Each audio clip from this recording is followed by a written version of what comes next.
So we talked about legal implications or legal issues that could be associated with CO2 drawdown. And here let's talk about CCUS policies and business models. IEA always puts out nice reports, especially in terms of being useful for pedagogy. You can teach a lot of things from just IEA reports. I like to read them because I always learn so many new things with data and scenarios for the future and so on and so forth.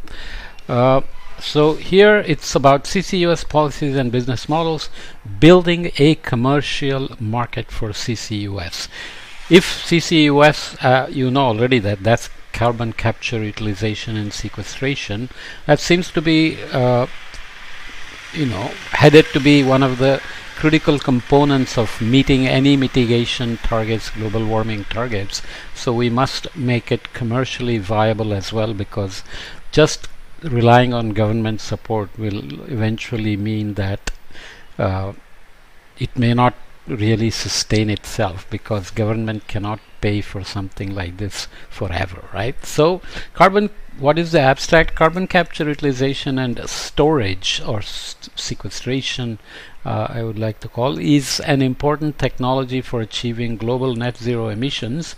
Momentum on CCUS has increased in recent years, but the deployment of projects has remained relatively flat. Emerging business models are opening the door to new investment opportunities, and with that bringing new challenges to be overcome. The scale-up needed to reach net zero emissions by mid-century represents a major undertaking, and policy support and coordination are crucial. Policymakers have a suite of tools at their disposal to create the conditions necessary to drive long-term investment, enabling industry to take the next step forward and push CCUS into a viable and sustainable commercial market. Of course, there are issues of access, equity, justice, and so on that have to be, taken care of. If rich countries begin to own all the CCUS commercial ventures and markets, then what happens to poor countries? This IEA CCUS handbook provides governments with a policy toolkit to tackle the overarching challenges to CCUS deployment. It gives an overview of existing policies that have helped launch CCUS projects to date and identifies the main challenges to future large-scale deployment. The handbook also highlights international best practices, drawing on existing and proposed government efforts to address these challenges. The handbook is supported by CCUS projects database, complements the IEA CCUS handbook on legal and regulatory frameworks for CCUS, and on CO2 storage resources and their development. So you can click on those and read those or follow up if you want. I'm usually brief with these. If you've been following me, you know that, so I always jump into executive summary and add a few additional points from the rest of the long report. It's a nice comprehensive report, but I'm not really teaching out of this. I'm just making podcasts to give you exposure or a start, and you can follow up. What's the executive summary? Carbon capture, utilization and storage is an important tool for emissions reductions and removal. CCUS accounts for 8% of cumulative emissions reduction in the net zero emissions by 2050 scenario, the NZE scenario to 2050. So technical feasibilities, socio-technical transitions and considerations of synergy with SDGs, equity, justice, all those things are, not always included.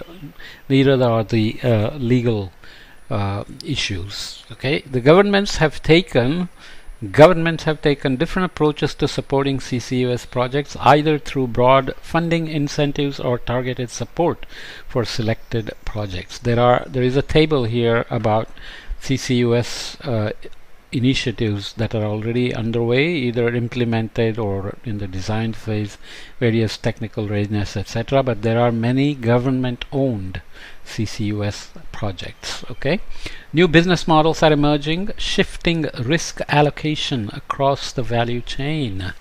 The full chain business model has played an important role in the early development phase of CCUS.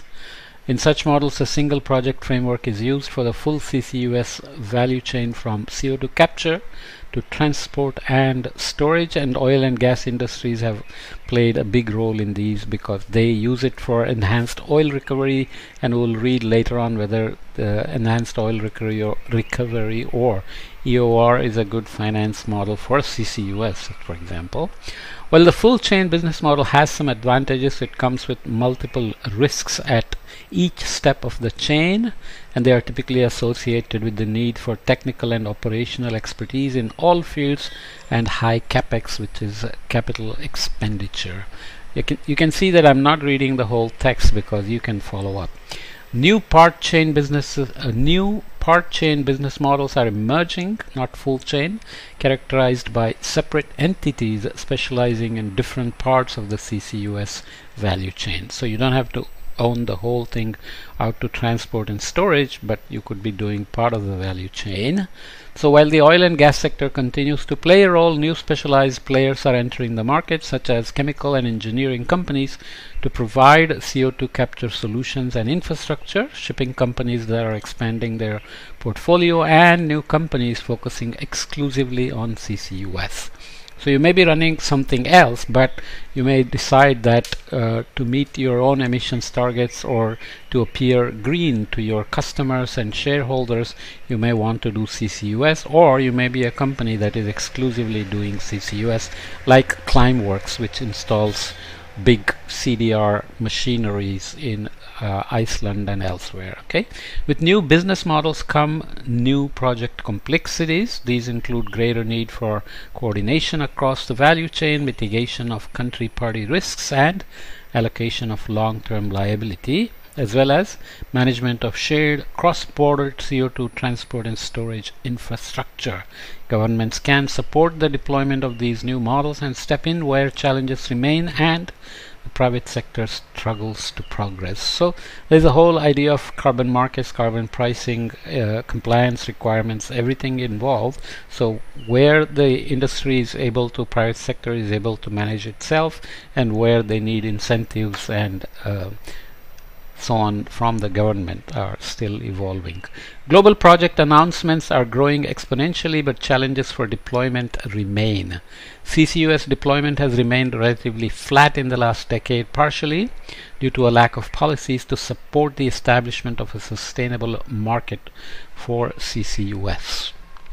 So you have to go and figure out what sustainable market for CCUS means. So it could be part of the carbon market, or it could be that a CCUS company is trying to sell its technology to industries who need to do CCUS to meet their regulatory compliance requirements, but the prices don't make it viable for the CCUS company to be sustainable. Okay, so this lack of progress has led to progressive downward revisions on the role of CCUS in the IEA's updated net zero emissions scenario. So you can follow up on that. There is a need for continuous innovation to reduce energy penalty and costs for CCUS applications. So CCUS, unless it is really bringing you down in towards net zero, it's not that great. It has to scale up, but also it has to continuously head towards net zero. While some CCUS technologies have been in use for decades, operating CCUS projects have been largely concentrated in lowest cost areas such as natural gas processing. So enhanced oil recovery is one thing, but where you are easily able to capture and sequester, like natural gas processing, or rich countries like Iceland, where geothermal energy can allow you to run large-scale CCUS even with low efficiency, can work, right? A suite of policy tools is needed, of course. Countries are recognizing the value of CCUS in meeting their climate and energy goals, but there is a gap between intention and action. Around half of the countries with a net zero pledge in place, 48 out of 93 countries plus the European Union, have identified CCUS as contributing in some way to the target. So how they are going ahead with this CCUS development or purchasing from elsewhere from private vendors, or whether they will do their own research and development and so on, are all tricky, right? So investments have to continue to meet those goals anyways. Particular attention must be placed on supporting CCUS deployment in emerging markets and developing economies. So those are called EMDEs, emerging markets and developing economies. Approximately half of all CO2 capture capacity in the net zero emission scenario is located in these EMDEs by 2030, up from 1/3 today. So there are many, like Asia Development Bank with its CCS Trust Fund, and World Bank CCS Trust Fund, etc., are major, donors, investors, loan providers, incentivizers, or whatever. But multilateral development funding support for CCUS have to be coming in to fill the gaps that are not filled by ADB and World Bank. The IEA has developed a policy toolkit for governments to build a commercial market for CCUS and tackle the overarching economic and lead time, innovation and complexity challenges to deployment. How governments approach this will depend on institutional, economic and political factors that will influence whether they opt for more or less intervention or shift their approach to market forces as the market develops.